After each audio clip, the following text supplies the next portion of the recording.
Orang tua sudah meninggal, tidak putus infak. Sebentar lagi mau kurban, boleh berkurban.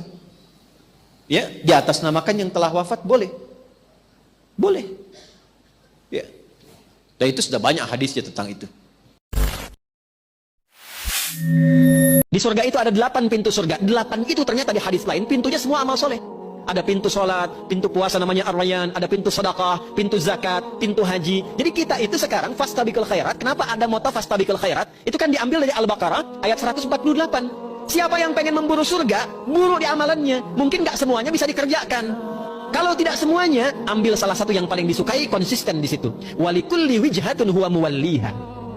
Setiap orang pasti punya kecenderungan untuk beramal. Ada yang senang puasa, ada yang senang tahajud, ada yang senang sedekah. Fastabiqul khairat, silahkan berburu, berlomba untuk mengerjakan apa yang disenangi itu. Itulah pintu surganya. Sallallahu alaihi wasallam itu orang yang sangat luar biasa dermawan dan lembut, dan bertambah dermawan lagi ketika tiba Ramadan. Apa yang dilakukan Nabi? Mensupport sahabat, siapapun yang punya anggaran untuk infak, disiapkan sebelum Ramadan. Jangan berpikir banyak, Bu. Yang penting ada anggaran, 30.000 nggak ada masalah. Setiap hari 1.000, tidak harus uang, makanan. Pernah dengar hadis ini nggak? Siapa yang memfasilitasi bukaan orang puasa, walaupun dengan sebiji kurma dan sehirup air, maka dia mendapatkan pahala seperti orang puasa itu tanpa dikurangi sedikit pun. Ada? Hadisnya sahih dari Tirmidzi. Tapi bukan berarti nyanyi kurma ke Tanah Abang setiap hari 1. Terus minumnya 1 sedotan aja gantian, tidak. Ya, maksudnya apa? Yang paling minimal kita bisa keluarkan. Itu pahalanya 700 kali lipat dikali 10. Paling standar. 700 kali itu standar biasa di hari ini. Dalilnya Al-Baqarah ayat 261 yang dibacakan Adinda tadi kita itu. Ketika seorang mengalami sakaratul maut, berandai-andai, laulah akhartani ila ajalin qarib, kembalikan kami ke muka bumi sedetik saja. Fasaddaqa, pasti bersedekah. Ibnu Qayyim al-Jauziyah menjelaskan kenapa tidak disebut sholat, puasa, haji, tapi malah sedekah. Pertama, karena sedekah sangat meringankan sakaratul maut. Kedua, lampu yang paling terang di alam kubur. Yang ketiga, pintu surga yang paling besar terbuka adalah as-sakhaya, yang dilewati oleh orang dermawan. Kemudian yang keempat, tanda ibadah diterima adalah senangnya sedekah. Yang kelima, paling sulit menghadapi hisab adalah harta. Dari mana harta didapat dan dikemanakan. Maka bersyukurlah hamba Allah yang mensedekahkan jariah hartanya, walau dia wafat, harta itu terus mengalir sampai hari kiamat. Untuk kita agar terbiasa sedekah subuh, tidak ada di setiap hari seorang hamba, kecuali di setiap pagi ada 2 malaikat yang turun kepadanya. Ternyata 2 malaikat ini berdoa. Apa doanya? Ya Allah, berikanlah kepada orang yang berinfak, bersedekah di waktu pagi hari tadi, apa? Khalafa, ganti yang lebih baik daripada apa yang dia infakkan. Kalau malaikat berdoa, pasti diijabah atau tidak? Pasti dikabulkan atau tidak? Pasti. Bapak Ibu kalau mau umur panjang, sedekah. Kata Nabi, siapa yang dipanjangkan umurnya, dimurahkan rezekinya, dan tertolak dari bencana, hendaklah dia bersedekah. Sedekahlah. Apa maksudnya Ustaz? Umur panjang 100 tahun? Enggak juga Pak. 100 tahun enggak enak sudah Pak.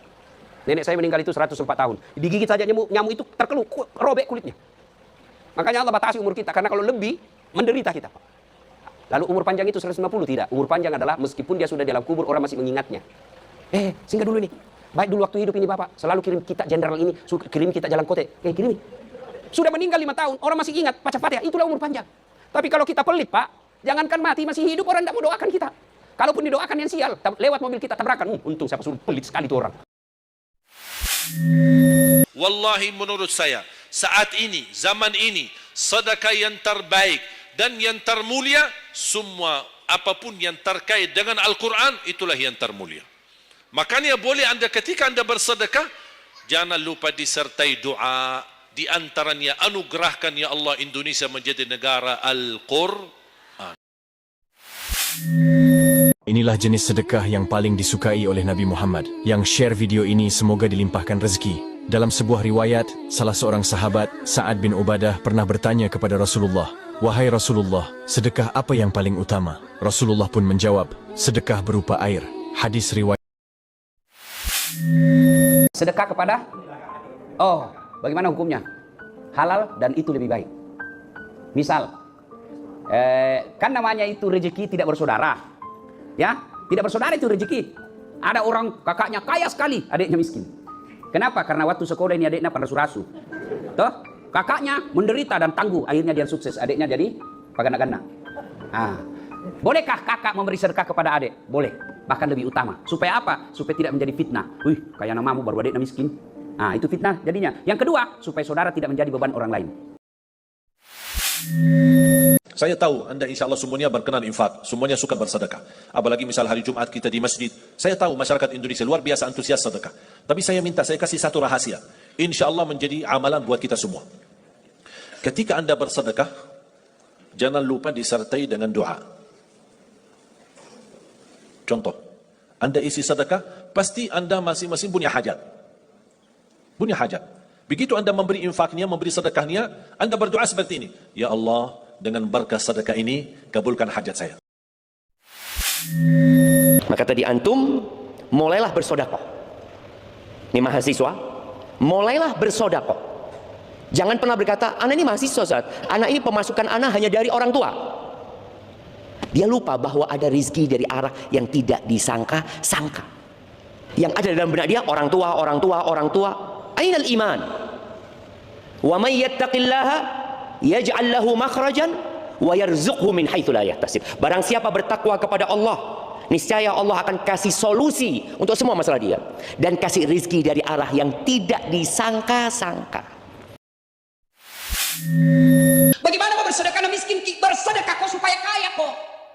Yang kau tunggu kaya baru bersedekah. Sedekah itu tidak selalu fulus. Ada masjid dibangun. Ada dengan di komplek kita masjid dibangun. Sedekah kok.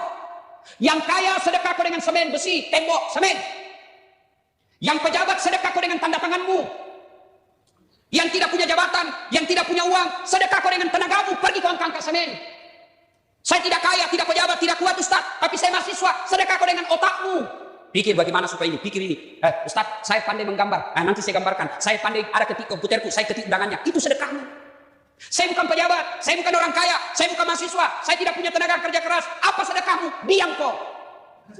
Yang banyak caramu. Sedekah yang terbaik kasih sama orang tua. Jangan orang lain dulu, orang tua sama mertua urusin. Ini kadang-kadang orang dibagi, mertua lu nggak pernah diajak makan. Alah. Nah, orang tua, mertua, keluarga dekat, kakak, adik, keluarga jauh, uak, bibi, nenek, tigigir, tikenca, tikatuhu lah gitu kan. Kemudian siapa lagi? Anak yatim, fakir miskin. Mereka lebih utama. Lilis nanya, kapan berubahnya sedekah? Sedekah kalau seandainya sedekah itu, kalau orang tadi tidak sampai kepada nisab. Kalau mau sedekah, sedekah sama keluarga. As-sadaqatu 'alal fuqara, sedekah. Kalau sedekah sama fakir miskin nilainya satu, sedekah. Was-sadaqatu 'ala, tapi 'alal qurba, tapi kalau bersedekah sama kerabat dekat nilainya dua. Pertama pahala sedekah, yang kedua dapat pahala silatu rahim. Tapi sekarang orang nggak mau sedekah sama keluarga, sedekah sama orang lain. Keluarganya nggak mau. Kenapa? Karena kalau sedekah sama keluarga nggak pernah cukup, Pak Ustaz. Kurang. Kalau kasih sama orang lain, makasih ya Pak. Tapi kalau sama keluarga, masa ngasih cuma segini? Oleh sebab itu ini diamalkan, kedekatan dengan keluarga, bertetangga. Maka Nabi SAW mengatakan, dia pun bertanya pada temannya, apa yang kamu lakukan dengan kebunmu? Sampai di musim panas seperti ini pun Allah masih menurunkan hujan untuk kebunmu saja. Apa yang dia bilang? Dia bilang, saya membagi keuntungan dari usaha saya ini menjadi 3. Keuntungannya bukan modal. Sepertiganya saya infakkan di jalan Allah, langsung saya keluarkan. Sepertiganya lagi saya tambahkan ke modal. Sepertiganya lagi saya gunakan untuk keperluan keluarga saya. Jadi ternyata teman-teman sekalian, sedekah itu betul-betul sangat luar biasa. Membuka pintu rezeki. Jadi makin dikeluarkan, makin royal, makin datang. Ketika Allah mensifati dirinya akram, alladzi allama. Orang terbaik, paling akram, paling karim, paling dermawan adalah zat sing allama, mengajarkan. Makanya kata Nabi, tidak ada sedekah sebaik kalimah yang ditemukan orang muslim, dan kalimah itu kalimah bijak kemudian diajarkan ke muslim yang lain. Itu disebut afdhalus shadaqah. Karena ini mengawal Islam. Ada saudara-saudara kita yang diuji Allah Ta'ala dengan harta, ada yang diuji dengan kuasa, ada yang diuji dengan sehat, tapi ada juga yang diuji dengan sakit. Berobat dengan medis, sudah. Berobat dengan herbal, sudah. Berobat dengan ruqyah, sudah. Berobat dengan doa, sudah. Apa yang belum dicoba? Ada satu hadis belum dicoba.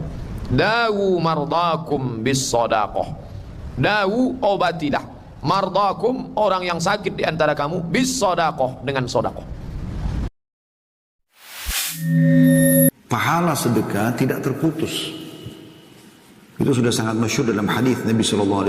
Apalagi kalau anda berikan kepada sifatnya yang jariyah, yang berjalan terus kayak fasilitas umum dan seterusnya. Sedekah subuh, kenapa saya berkata sedekah subuh? Bukan berarti tidak boleh sedekah di waktu yang lain. Semua sedekah boleh, di setiap waktu dan setiap saat. Hari Jumat maupun selain hari Jumat. Tapi sedekah subuh itu termasuk sedekah yang terbaik. Kenapa? Bukan kata saya, tapi kata Rasulullah SAW. Setiap waktu subuh Allah turunkan malaikat. Tugasnya mendoakan orang yang bersedekah subuh hari. Allahumma a'ti munfiqan khalafa. Ya Allah, ganti yang lebih baik bagi orang yang infak di subuh hari. Anda tidak usah susah-susah mencari anak yatim dan orang miskin di subuh hari. Mulai hari ini masing-masing bikin kotak amal atau botol atau kaleng, simpan di rumah. Setiap habis salat subuh sebelum beraktivitas, isi sedekahnya. Coba resep ini teman-teman, demi Allah ini resep kaya. Coba bersedekah dan tidak usah peduli. Keluarkan saja, tidak usah peduli, keluarkan saja tanpa peduli teman-teman sekalian. Pasti Allah akan ganti. Tidak mungkin luput dan tidak mungkin salah apa yang telah disampaikan oleh baginda Nabi sallallahu alaihi wasallam yang beliau mengatakan, mana kasamalun min sedekah, tidak akan berkurang harta hamba karena sedekah. Pasti diganti. Cara supaya tetap berkah adalah barokah akan melimpah dengan sodakoh. Sodakoh membuat tumbuh. Dalilnya mana? Mathalul ladzina yunfiquna amwalahum fi sabilillah kamathali habbah, menanam satu biji, ambatat sab'a sanabil, tumbuh 7 cabang. Wa bi kulli sumbulatin mi'atu habbah, dalam satu cabang ada 100. Satu tumbuh 7, tumbuh 100, 700. Wallahu yudha'ifu liman yasha'. Allah lipat gandakan sebanyak-banyaknya. Wallahu wasi'un alim. Jadi kalau mau negeri kita ini berkah, maka banyak-banyak bersedekah. Saran saya, misal ada janji banyak di Al-Quran. Misal, mohon maaf ya, orang-orang yang infak itu, yang sedekah itu diberikan balasan minimal 700 kali lipat. Ada 10 kali lipat. Tapi ketika Anda akan infak, Anda nggak usah mikirkan balasan. Infak aja dulu. Karena pemberian Allah itu tidak harus langsung berupa balasan dalam bentuk yang Anda pikirkan. 3 kali dia bersedekah, 3 kali dia merasa gagal, 3 kali dia merasa salah. Kenapa? Yang pertama dia sedekah kepada pencuri, kedua dia sedekah kepada pezina, ketiga dia sedekah kepada orang kaya. Sehingga akhirnya dia merasa sepertinya Allah tidak mengabulkan keinginannya. Malam keempat dia tidur dan dia bermimpi. Dalam mimpinya Allah mengutus kepada laki-laki ini seorang malaikat untuk memberitahu kepada dia tentang sedekahnya. Malaikat ini mengatakan, ya fulan, sedekahmu yang pertama Allah terima. Karena ketika kamu bersedekah kepada pencuri, itu telah menghalangi dia dari mencuri, karena dia tidak butuh lagi mencuri untuk mendapatkan harta. Sedekahmu yang kedua juga Allah terima, karena lewat sedekahmu, kamu telah menghalangi seseorang dari berzina, karena dia sudah mendapatkan apa yang dia butuhkan sehingga tidak perlu berzina. Sedekahmu yang ketiga juga Allah terima, karena dengan sedekahmu, kamu telah menyadarkan orang kaya yang kikir, sehingga sekarang dia menjadi orang kaya yang dermawan. Inilah keberkahan dari niat yang baik. Ini adalah penjelasan dari hadis innamal a'malu binniyat, bahwa amal itu tergantung kepada niat.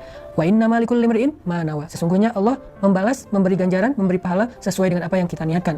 Bahkan kadang-kadang kalau niat kita benar, lalu kita berikhtiar untuk melakukan amal soleh ternyata keliru, Allah tetap memberikan kita pahala sesuai dengan niat yang benar tadi.